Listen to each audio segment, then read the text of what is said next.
Il est 19h30, bonsoir.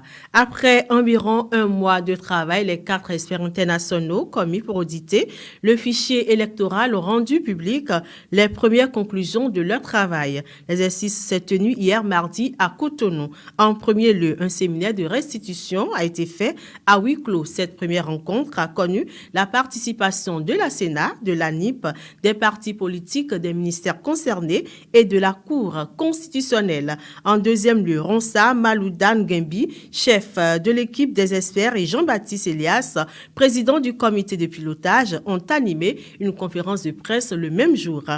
Le chef de l'équipe des experts a déclaré, je cite, « Par rapport au système judiciaire, nous avons constaté qu'il était bien fourni. Il y a suffisamment de lois, suffisamment de décrets pour prendre en charge la plénitude des activités liées à l'établissement du fichier d'état civil d'un côté d'abord, mais aussi du fichier électoral. » Une délégation ghanéenne composée de ministres et hauts gradés de l'armée était hier à la zone industrielle de Glodigbe, la GDIZ. Elle a été accueillie par le directeur général de la Société d'investissement et de promotion de l'industrie CPSA Bénin, Letonji Béton. La délégation s'est dit très heureuse d'être dans notre pays et impressionnée par ce qu'elle a vu.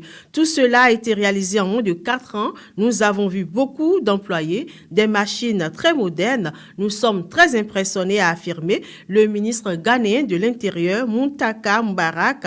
Après la visite, il a ajouté, le groupe Aris veut faire un projet similaire chez nous au Ghana et nous sommes venus voir ce que le groupe a réalisé ici au Bénin. Les Béninois plutôt de la diaspora sont invités à se faire enrôler au RAVIP, recensement administratif à vocation d'identification de la population avant le 30 septembre prochain. L'annonce a été faite par le ministère des Affaires étrangères. L'opération doit se faire dans les représentations diplomatiques et consulaires. À noter que cette opération est lancée dans le cadre des élections générales de 2026.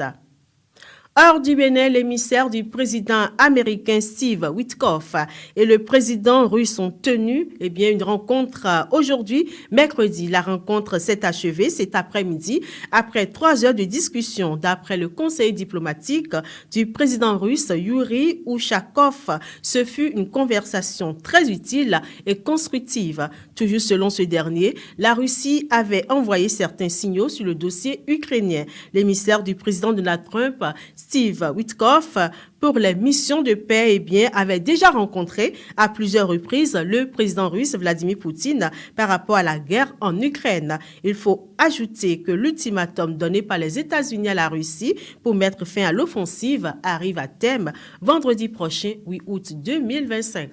Mesdames et messieurs, ainsi s'achève ce flash d'informations, le dernier pour le compte de la journée. Merci de votre attention. Suivez-nous sur Facebook, YouTube, TikTok et Instagram. À demain, à la même heure.